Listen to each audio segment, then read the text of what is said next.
ഷാർജയിൽ മലയാളി യുവതിയെ ഫ്ളാറ്റിൽ മരിച്ച നിലയിൽ കണ്ടെത്തി. കൊല്ലം തേവലക്കര സ്വദേശിനി അതുല്യ ശേഖറാണ് മരിച്ചത്. ഭർത്താവ് സതീഷ് മദ്യപിച്ച് നിരന്തരമായി ഉപദ്രവിക്കാറുണ്ടെന്ന് അതുല്യയുടെ കുടുംബം ആരോപിച്ചു. മർദ്ദനത്തിന് തെളിവായി അതുല്യ അയച്ച ദൃശ്യങ്ങളും കുടുംബം പുറത്തുവിട്ടു. മരണത്തിൽ ഷാർജ പോലീസ് അന്വേഷണം ആരംഭിച്ചു. വിവരങ്ങൾ നൽകാനായി ഷാർജയിൽ നിന്ന് ഷിനോജ് ഷംസുദ്ദീൻ, കൊല്ലത്ത് നിന്ന് ലിജോ റോളൻസ് എന്നിവർ ചേരുന്നുണ്ട്.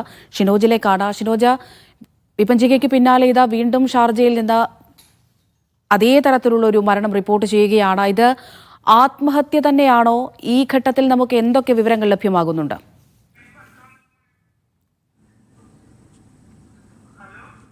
അമൃത, ഇപ്പോൾ ലഭിക്കുന്ന വിവരമനുസരിച്ച് നമുക്ക് ആത്മഹത്യയാണോ കൊലപാതകമാണോ എന്നുള്ളത് സ്ഥിരീകരിക്കാൻ കഴിയാത്ത ഒരവസ്ഥയുണ്ട്.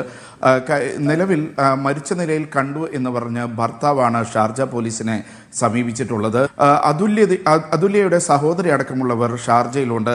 അവർ നൽകുന്ന വിവരമനുസരിച്ച് നേരത്തെ ഇവർ തമ്മിൽ പ്രശ്നങ്ങളുണ്ട്. നാട്ടിൽ ഇവർ പോലീസിൽ പരാതി നൽകിയിട്ടുണ്ട്. ഇവർ കൊല്ലം തെക്കുംഭാഗം സ്വദേശിയാണ്.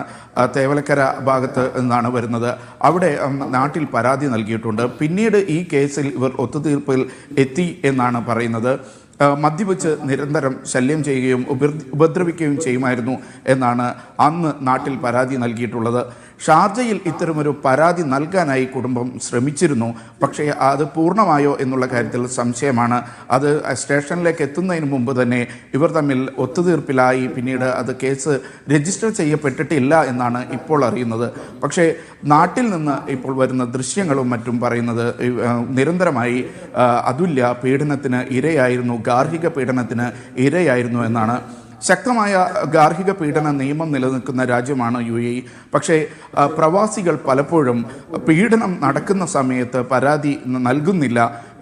വിഭജികയുടെ കേസിലായാൽ പോലും മരണത്തിന് ശേഷമാണ് ഇത്തരമൊരു പ്രശ്നം നിലനിൽക്കുന്നുണ്ട് എന്നുള്ളത് UAE നിലനിൽക്കുന്നു എന്നുള്ളത് പുറത്തു വരുന്നത്.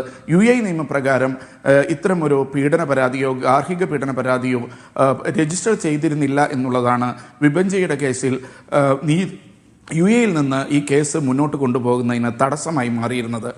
ഈ കേസിലും ഒരുപക്ഷെ ഷാർജ പോലീസിൽ നേരത്തെ ഗാർഹിക പീഡനം രജിസ്റ്റർ ചെയ്തിട്ടില്ല എങ്കിൽ ഇത് കൊലപാതകമാണോ എന്നുള്ള കാര്യത്തിലുള്ള അന്വേഷണത്തിലായിരിക്കും ഷാർജ പോലീസ് ഊന്നൽ നൽകുക. ഇപ്പോൾ നാട്ടിൽ നിന്നുള്ള വിവരമനുസരിച്ച് നിരന്തരം അതുല്യ പീഡനത്തിന് ഇരയായിരുന്നു എന്നാണ് നാട്ടിൽ നിന്ന് ബന്ധുക്കൾ നൽകുന്ന വിവരം. അമൃത, ഷിനോജ്, കുറെ കാലമായി വിപഞ്ചിക ഷാർജയിലുണ്ടോ?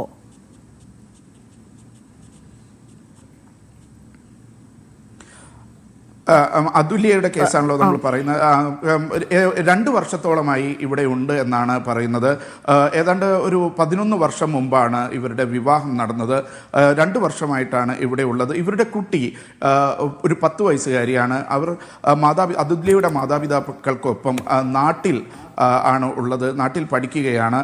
വിഭജികയുടെ കേസിൽ വളരെ ദുഃഖകരമായ ഒരു ഇതുണ്ടായിരുന്നത് ആ കുട്ടി കൂടി മരണത്തിന് കീഴടങ്ങേണ്ടി വന്നുള്ളൂ എന്നുള്ള ഒരു ദുഃഖകരമായ കാര്യം കൂടിയുണ്ട്. 2 പേരാണ് ഇതിൽ മരിച്ചത്. അതിന്റെ ഞെട്ടൽ മാറുന്നതിന് മുമ്പാണ് ഇത്തരമൊരു വാർത്ത കൂടി ഷാർജയിൽ നിന്ന് ഈ കുടുംബം ആരോപിക്കുന്നത് ഇതിനു മുമ്പ് തന്നെ ഇത്തരത്തിലുള്ള ഈ ഗാർഹിക പീഡനം ഉൾപ്പെടെ ഭർത്താവിന്റെ ഭാഗത്ത് നിന്ന് അതുല്യ ഏറ്റിട്ടുണ്ട് എന്നാണ്. അതിന്റെ തെളിവുകളൊക്കെ ഇപ്പോൾ പുറത്തു വന്നിട്ടുമുണ്ട്. ഷാർജയിലെ അവസ്ഥ എന്താണ്? അവിടെ വന്നതിന് ശേഷവും ഇത്തരത്തിൽ നിരന്തരമായി പീഡിപ്പിക്കപ്പെടുക, അല്ലെങ്കിൽ ഇത് ആരോടെങ്കിലും ഈ അതുല്യ പറഞ്ഞിട്ടുണ്ടോ? കൂട്ടുകാരികളോ അയൽവാസികളോ അങ്ങനെ എന്തെങ്കിലും കൂടുതൽ വിവരങ്ങൾ നമുക്ക് കിട്ടുന്നുണ്ടോ?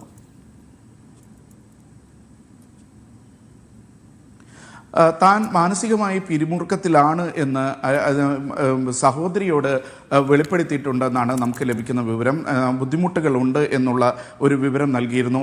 പക്ഷേ ഇന്ന് പുതിയ ജോലിക്ക് ചേരാൻ നിൽക്കുന്നതിനിടയിലാണ് ഇത്തരമൊരു സംഭവം എന്നുള്ളത് ഇതിൽ സംശയങ്ങളും മറ്റും വർദ്ധിപ്പിക്കുന്നുണ്ട്. പുതിയ ജോലിക്ക് പോകാൻ നിൽക്കുകയായിരുന്നു. അതോടൊപ്പം തന്നെ ഇന്ന് അതുല്യയുടെ പിറന്നാളാണ് എന്നുകൂടി നാട്ടിലുള്ള ബന്ധുക്കൾ പറയുന്നുണ്ട്. അപ്പോൾ അങ്ങനെ ഒരു ദിവസം ഇത് സംഭവിക്കുമോ എന്നുള്ളൊരു സംശയമാണ് ബന്ധുക്കൾ പലരും ഉന്നയിക്കുന്നത്. അമൃത, ഈ മരണത്തിൽ ഇപ്പോൾ എന്തെങ്കിലും കേസ് രജിസ്റ്റർ ചെയ്തിട്ടുണ്ടോ ഷിനോജ്? അസ്വാഭാവിക മരണത്തിനാണ് ഇപ്പോൾ ഷാർജ പോലീസ് കേസ് രജിസ്റ്റർ ചെയ്ത് മുന്നോട്ട് പോകുന്നത്. ഇത് സംബന്ധിച്ച് ബന്ധുക്കളുടെയും മറ്റും പരാതി നാട്ടിൽ നിന്ന് ഡിപ്ലോമാറ്റിക് ചാനൽ വഴിയോ മറ്റോ വരികയാണെങ്കിൽ മറ്റു തരത്തിലുള്ള കേസുകളായിരിക്കും ഇനി ഉണ്ടാവുക. പക്ഷേ നേരത്തെ അതുല്യ നേരിട്ട് പരാതി നൽകിയിട്ടുണ്ടോ എന്നുള്ള കാര്യമായിരിക്കും നിർണായകമാവുക. അത്തരമൊരു കേസ് ഷാർജയിൽ നേരത്തെ കൊടുത്തിട്ടുണ്ടെങ്കിൽ എന്തായാലും പീഡനമടക്കമുള്ള കാര്യങ്ങളിൽ ശരി ഷിനോജ് തുടരൂ. ഷിനോജിലേക്ക് മടങ്ങിയെത്താം.